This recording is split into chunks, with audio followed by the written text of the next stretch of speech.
ข้างหลังก็คือภูเขาอ้อมรอบเลยนะหมู่บ้านนี่ทุกคนโอ้งามธรรมชาติบอกท่านผู้ชมอันนั้นก็จะเป็นภูเขาที่อยู่ข้างหน้าแล้วก็ฟากมันนั้นจะเป็นจุดซุ่มผาบังเย็นคักเนาะใสคักกันเลย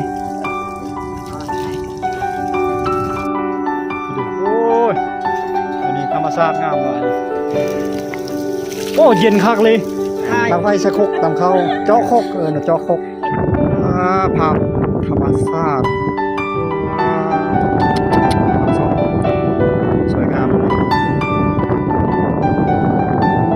มีแต่ผู้ป่าหญ้าหมด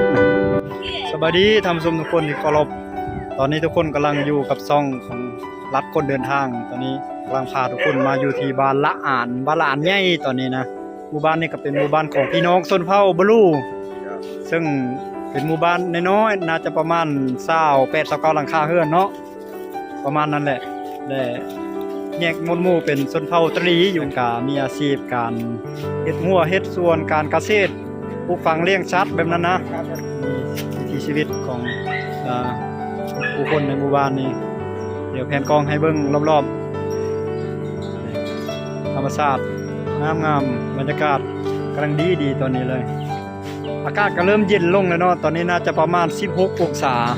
ประมาณนั้นแหละเดี๋ยวบรรยากาศจะเป็นอะไรนั้นไปติดตามรับชมพร้อมๆกันเลยเนาะทุกคนเนาะสบายดีในบ้านบัดส่วนนี่คือในบ้านเพิ่นในบ้านละอ่านไงหมู่บ้านของในบ้านนี้เป็นตาหน้าอยู่เนาะในบ้านเนาะครับโอ้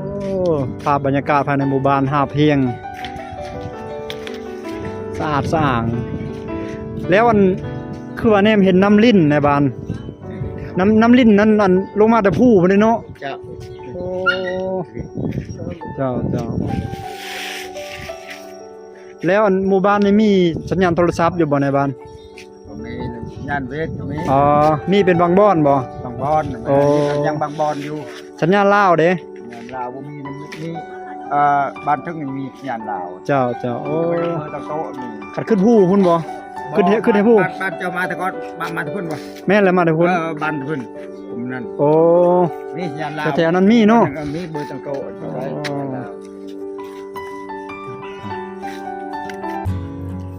ว้าวโอ้ธรรมชาติงามเลยโอ้งามธรรมชาติบอกท่านผู้ชม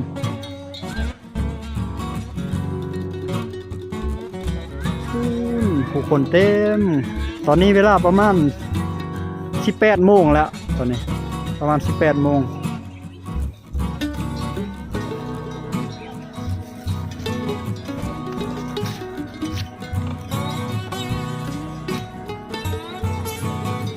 อันนั้นก็ที่เป็นภูเขา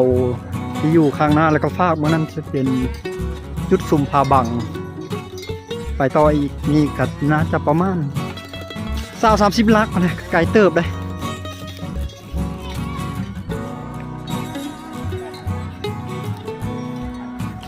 ไม่ยังงามเฮือนงามบ่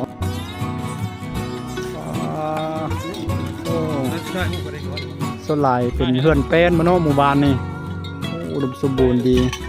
ธรรมชาติพูดไทยใช่พูดไทยเด็ดดอกติดตาม่วนเนาะชีวิตคอยตอนยังนุ่มกับแบบนี้แหละตอนยังน้อยไม่ตอนยังนุ่ม ตอนเป็นเยาว์วัยนะกับแบบนี้แหละ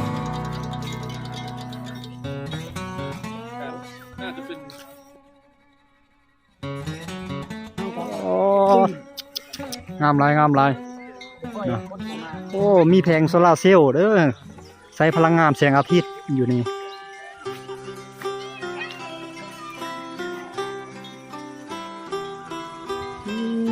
แน่เห็นวิวภูเขาบ่งามหลายหมู่บ้านนี้ก็สิใช้น้ำลิ้นเชิงไหลลงมาแต่ผู้และต่อลงมาแต่ทั้งผู้แหละเด้จุดนั้นนี่เขาเจ้ากำลังอาบน้ำลิ้นเด้โอ้ยตอนนี้ธรรมชาติงามหลายอยู่ที่บ้านละอ่านเขตจุดซุมละโกเมืองสกลแขวงสวรรณเขตน้องเขาเรียนอยู่บ่บ้าน มื้อนี้รัดกับชีพักอยู่จุดนี้แหละท่านผู้ชมชีพักอยู่ในเฮือนของนายบ้านเพิ่นในมื้อเช้าจึงเดินทางต่อไปจุดซุมพาบัง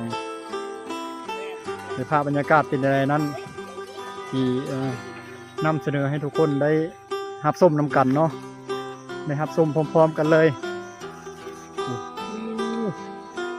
ข้างหลังก็คือภูเขาอ้อมหอบเลยนะหมู่บ้านนี่ทุกคนภูเขาจะอ้อมหอบหมู่บ้านก็อยู่ในใจกลางคล้ายๆกับสนามกีฬาบานเต้นะประมาณนั้นแหละ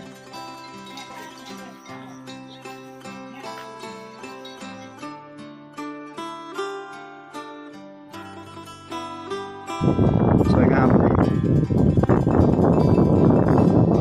มีแต่ผู้ปลาญาหมดนะผู้ปลาญาดอกเข็มนะแบบนี้เทเลนเลยแม่นแล้วนี่ก็คือน้ำลิ้นเนาะท่านผู้ชมเนาะว้าโถบักใหญ่เลยเห็นบ่โถบักใหญ่ๆนะครับโอ้เย็นคักเลย เย็นคักเลยโถอาบอยู่นี่แล้วเฮาก็ตอนแรกนี่เขาเจ้าก็ต่อลงมาถึงเข่าแล้วเดี๋ยวมื้ออื่นเช้าสิให้เบิ่งภาพบรรยากาศอีกเทื่อนึงเนาะเย็นคักแม่นบ่เย็นคักบ่ไผก็อาบอยู่นี่บ่อาบอยู่นี่เลย เอาน้ำนี่บ่ต้มกินพอกบอนเลย โอ้อยู่ไสแน่พูดน้ำพุผู้จะผู้ฝ่าผู้มันเท่าผู้หุ่นเนาะมันไหลอยู่นี่แล้วคือว่ามี2บ่อนแล้วอยู่ไสบ่อนนึงพุ่นเย็นคักเนาะใส่คักอะไร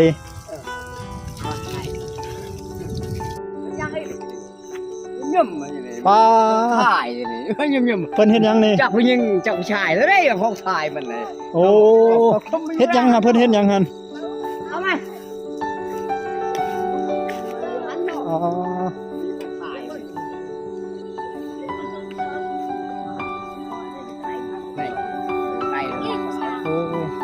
เฮ็ดหยังอันนี้เฮ็ดหยังน้อนี่เอ้าก็มีไฟอยู่นี่พี่จักกับมันดังไฟพี่เฮ็ดโคกโอ้เข้าใจแล้วเป็นเฮ็ดโคกเฮ็ดโคกตำข้าวโอ้ตัวอย่างชาไทยเขาลืมเลยดังไฟใส่โคกตำข้าวเจาะโคกน่ะเจาะโคกตะปั้นเฮ็ดดอกโอ้เจาะตะปั้นบ่ตะปั้นตำก็ได้ว่าเห็นสาวงามอยากถ่ายรูปน้ำโลด